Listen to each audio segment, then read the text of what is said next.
Diakhar Faye ñu ngi nuyu madame Aminata Touré suñu idole bi ñu ngi numéro 2 la may wooy j'en suis très fière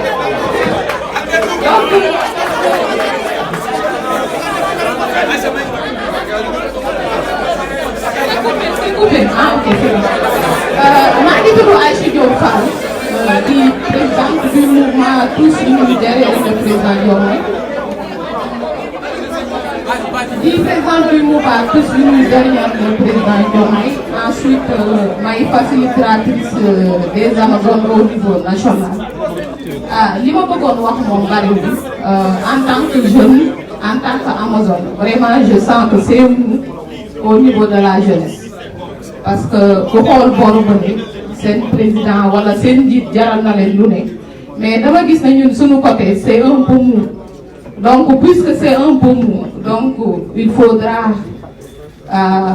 carburer davantage pour liggéeyu président Diomaye Faye gën a jëm kanam parce que boo xoolee la population au niveau du terrain dañ naan la yéen le président lan la fi def wala le président xanaa amul ay jeunes donc loolu c'est un défi à relever maa ngi leen di ñaan bépp ndaw bu ñu fi jógee ñu ñaax suñu bopp ñaax ñi ñu àndal vraiment ñu gën fësal liggéeyu le président Bassirou Diomaye Faye wax aussi programme bi mu am par rapport ak ndaw ñi parce que ku ne xam ne ren da ko décrété année de la jeunesse décrété ko année boo xam ne bépp ndaw fépp fi nga nekk dina la ko fekk jox la liggéey donc déjà loolu c'est un premier pas donc maa ngi leen di ñaan ñu gën a takku gën a dëgër gën a carburé pour vraiment fépp fu liggéeyu président Bassirou Diomaye Faye war a yegg ñu yeggal ko mais dans la discipline dans le respect et ñu joxoon ci cër bi ñëpp maa ngi sant ñëpp di gërëm Merci. On va faire comme on avait dit, la présidente Aminata Touré a beaucoup de contraintes. Et le superviseur général de la coalition a beaucoup de contraintes. Et elle devra impérativement se libérer. Donc on va lui donner la parole, qu'elle nous fasse son mot, et après on va continuer les travaux. Madame la présidente, vous avez la parole.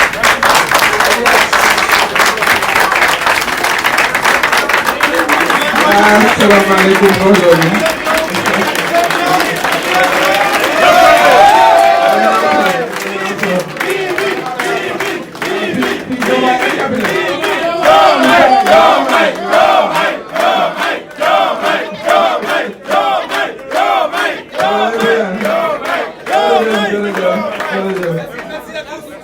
Coalition bi moom benn tour rek moo fi nekk mooy Diomaye suñu président d'honneur son excellence Bassirou Diomaye Diakhar Faye. kon maa ngi leen di nuyu bu baax yéen ñëpp yéen ñi nga xam ne yéenay les responsables des mouvements jeunes des membres de la coalition. loolu jar nañu préciser ko bu baax dañu laajoon chaque organisation membre nga jox ñu sa responsable national kon yéen a toog fii doon ay kilifa ci parti yi ngeen bokk doon ay ndaw seen parti ci biir coalition bi pour lépp loo xam ne mooy mbiru ndaw ñi donc loolu it foog mu leer bu baax ñu xamee ko noonu ku ci ne toog fii yaa ngeeg mbooloo sa ginnaaw ca parti ba nga bokk wala ca mouvement ba nga bokk kon loolu it responsabilité bu ngeen yor la parce que jëluñu rek ay jeunes dajale déedéet nañu defoon King Fahd nga xam ne responsable nationaux yi ñoo dajaloo woon loolu lañ defaat tey fii pour ngeen kuréelu doon un mouvement national de la coalition Diomaye président loolu mooy li am beneen mbir bi nag ni ngeen ko seetloo bariwul leen ay soxna kooku nag il faut que ngeen corriger ko parce que dinañ am aussi pour les dames un mouvement une section féminine du mouvement national des jeunes de Diomaye président kon loolu it ñu wax ko fii les responsables yi nga xam ne ñoo ne ci le conseil des leaders nañu désigner dinañ jàpp bés ñoom it ñu ñëw fii nga xam ne ay soxna rek fi nekk te xam naa bu ñu dajaloo yéen it di ngeen ci topp parce que xam nañ li muy dem voilà ngeen dal di yegg si fii ñoom it ñu am kuréel pour mën a aussi am taxawaay bi war ci biir coalition bi ñaareelu mbir mi mooy gis ngeen fii c'est des facilitateurs parce que ñun ñëpp nag on a été des jeunes hein, et des jeunes très turbulents d'ailleurs moom maa ngi koy wax fii voilà mon jeune frère Abdou Karim nga xam ne moom jiite woon na un grand mouvement de jeunes à l'époque voilà nga xam ne vraiment parti de gauche yi ñoo daan animé muy université wala muy feneen ku mel ni Déthié il est connu pour ça muy Ahmed muy kële moom moo doon l'enfant terrible de Thiès on le connaît voilà. Bon, vous avez également Samba Gueye qui est quand même et jeune et coordonnateur national de son mouvement Awalé nga xam ne docteur Abdourahmane moo ko jiite ak tous les responsables yi nga xam ne ñoo toog Malaw qui est aussi un jeune en fait parce que seen morom la mais moom defe naa ne mag mu jeune bu màgget la parce qu'il est toujours voilà avec les personnes plus âgées Babacar Sele ñu koy nuyu moom tamit ak Ousmane mi nga xam ne moo ñëw aussi qui est un grand responsable au niveau de Richard Toll ak ñi ma jotul a gis li may njëkk a saluer mooy seen discipline jotaayu jeune nag moom foog mu am voilà foog mu am énergie dañ ko tuddee énergie moo tax ñu yebaloon aussi d'anciens responsables de mouvement de jeunes voilà ne leen foog ngeen ñëw nag encadrer leen et cetera pour que yëf yi dox ni mu war a doxee mais c'est votre mouvement national ma leen ci d'abord wax ne ku bokk ci coalition Diomaye doon ndawu Diomaye foog nga nuróog Diomaye aussi loolu lay am solo da ngay nuróog président Diomaye barke démb le 25 ci la am 46 ans kon bëri na parti yoo xam ne yi mënoon na faa nekk responsable jeune à l'époque parce que dañ doon wax ne daan jeune ba 50 ans la doon doon donc vous avez la chance aussi d'avoir un président qui est jeune boo xam ne bii xam na aspiration de la jeunesse dund na ko mu ngi ci voilà ba tey son état de jeune kon loolu it chance la pour le mouvement national des jeunes de la coalition Diomaye président Diomaye nag liy njëkk doon mandargaam mooy yaram ak tegginam yar ak teggin dindiwul dara ci sa fulla au contraire da koy yokk parce que ci la ñuy gën a mën a seetloo sa fulla ak sa fayda loolu dafa am solo que ñu doon des jeunes parce que nag man li ma gëm mooy l'écrasante majorité des jeunes au Sénégal sont polis sont respectueux fonk nañu seeni wayjur fonk nañ seeni dëkkandoo fonk nañ seeni jigéen fonk nañ seeni mag man loolu laa gis ci Sénégal fonk nañu it seeni kilifa diine man loolu laa xam ci jeunesse du Sénégal ba suñ jono yàlla lay tey parce que nag ñoo leen jur aussi suñuy doom seen ay morom lañu comme yéen loolu ngeen war a njëkk a incarner cette jeunesse sénégalaise combative nag parce que vous êtes tous des combattants fii kenn mënu fee jaay sa morom dara kenn mënu fee jaay sa morom dara muy ci wàllu xadar muy ci wàllu jëflante xam ngeen ma naan jëflante xam ngeen li ma bëgg a wax kenn mënu koy jaay kenn parce que fulla ak fayda moo leen indi fii bu ñu leen jiitalee ci seeni mouvement c'est parce que loolu ngeen incarné une personnalité am fulla am fayda la nga war a def nga def ko voilà ci yar ci teggin loolu dafa am solo ci mandargay leader ak mën a aussi am consensus di waxtaan lay jubóo parce que coalition dox daje la loolu c'est important ñu xam bu ñu amee facilitateur parce que ci lañ toll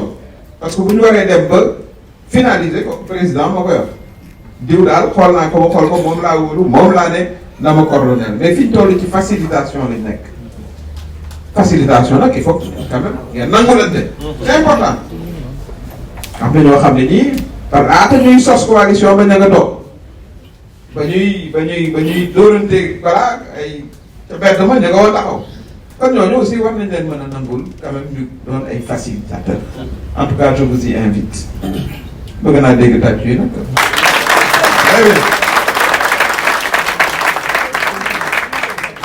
parce que au fond ku ne leader ngay doon ca fa nga dëkk man dama koy waxtaanee voilà le comité provisoire ma ne leen président bu ñu ko dégloo président Bassirou Diomaye bi ñu ko dégloo keroog ci assemblée générale bala mu wax il faut installer la coalition dans tous les coins et recoins du Sénégal maanaam yéen ñi ñëpp ca terrain ba ngeen di wàcc voilà mën a waxtaan ak seeni naataango jeune wax nañ ko sànq ci li ma jot a fekkee li président yéene réew mi ak ci li mu ne ak ni mu bëgg Sénégal mandargaam Sénégal doon yéen ngeen di yeggale ko ci seeni naataango mobiliser leen donc le travail c'est aussi à la base ci kaw pour coordonner rek la ñu xam aussi ne ku ñu ne nga facilité wala nga coordonner loolu taxulaa nekk candidat ci dara loolu aussi dafa war a leer loolu beneen processus la parce que keroog maa ngi koy wax soxna yi dinañ am na ñuy natte aussi taxawaay ku nekk parce que bu ñu waree installer les comités jeunes de demain président il faut que ne nag mën a yow sa comité am 50 personnes ki mën a am 10 comités de 50 personnes ak ku comité motagul ma nga ca 25 mënuñoo bokk àtte.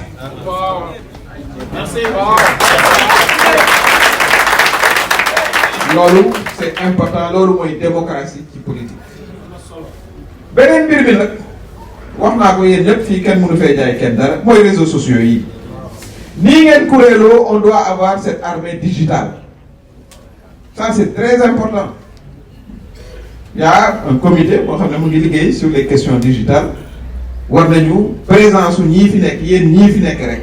bu ngeen réagir ku ci nekk rek ak ñi topp seen ginnaaw defe naa ne la communication digitale dinañ ko war a mën a régler sans problème. bëgg nañu nag avant ñuy dem yéen ngeen engagé wu fii solennellement ne ku ci nekk di nga jiite au moins voilà 10 jeunes parce que boo nekkee vraiment responsable national. voilà 10 jeunes yoo xam ne yii war nañoo mën a taxaw ci communication digitale bi du doon benn problème te am ngeen ko kon loolu mooy li am solo ak ñeme nag aussi les débats ak télé la communication dafa am solo di féliciter d'ailleurs les leaders de la coalition parce que comme on le constate la communication elle est montante parce que nag aussi yaru dal terewul nga voilà nga am fayda bu mot sëkk voilà loolu mooy li nga xam ne moom laa leen bëggoon a ñaaxee ginnaaw bi ma leen féliciter. Ce pays est un pays de jeunes ñun li ñu def yëpp yéen lañ koy defal au fond yéen ñii yéen lañ koy defal parce que booy seet ñun lañ ca waroon a dox nañu mais na fekk nag yéen ngeen nekk l'avant-garde yéen a war a nekk l'avant-garde bu ñu doon wax armée yéenay doon les généraux yi ci kanam mais ni ma ko waxee à l'image du président d'honneur de notre coalition. parce que réew mi nag li mu soxla moom le président di incarné mooy ñu nekk dans la stabilité voilà mën a wax ak nit ñi wóoluñu voilà ba nga xam ne bii investisseur boo xam ne di nga xool Sénégal di nga ne ah ñii day voilà comme traditionnellement c'est un peuple raisonnable. C'est un peuple boo xam ne bii mën ngaa wax ak moom mu dégg c'est une jeunesse qui a de l'ambition et la jeunesse sénégalaise a de l'ambition. La vocation de la jeunesse sénégalaise c'est pas toog di xeex rek ba abadan c'est que ñu utal leen formation c'est que ñu utal leen liggéey c'est que ñu jàppale leen ci entrepreneuriat ba ëllëg ak si biir wala tey ñu mën a yor seen i soxna seen i borom kër yor seen i voilà famille voilà ba mën ñoo yor sax ñun seen i parents ñun loolu lañ leen yéene. loolu suñu yéene ci yéen parce que bu doon ñun rek voilà mën nañoo voilà toppatoo ji leneen kon man dama leen di inviter à l'engagement bi ngeen wane tey ngeen gën ko multiplier dans le pays dem wax ak seen i naataango c'est très très très important nit ki boo nekkee jeune malheureusement ou heureusement parce que yaa ngi sa digg doole et cetera tollu nga nag ci voilà def yëfu xale. Mais là, tu as tous les défis aussi en face de toi. C'est la période où il faut se former, où il faut avoir un travail, où il faut, etc. Donc c'est une période aussi, voilà, c'est difficile. Day laaj résilience. Résilience mooy mën a ñefe. te loolu nag gis nañ ko ci jeunesse sénégalaise. parce que nag dama naan li fi jaar yëpp jeunesse sénégalaise moo taxaw ba ñu agsi fii. kon ñun suñu warugar pour delloo leen dugal mooy aussi jàppale leen lu ñu mën moo xam ci formation la moo xam ci voilà jàppale dans l'entrepreneuriat et cetera loolu en tout cas mooy bëgg-bëggu président de la République. Comme il faut que mu am aussi une jeunesse forte dans sa coalition boo xam ne bii war na mobiliser les jeunes sénégalais ci vraiment liggéey avancé loo Sénégal loolu mooy la priorité de l'heure. Ça c'est très très très important et ne pas se laisser emporter par yoo xam ne yi amul solo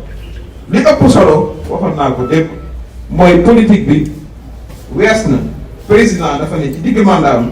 bëgg ci am ay réalisation bëgg ko amandool ak la jeunesse sénégalaise ba ëllëg ak si biir bu ñu ko waxee mu ne ah fekk naa jeunesse sénégalaise A yóbbu naa ko B yóbbu naa ko Z.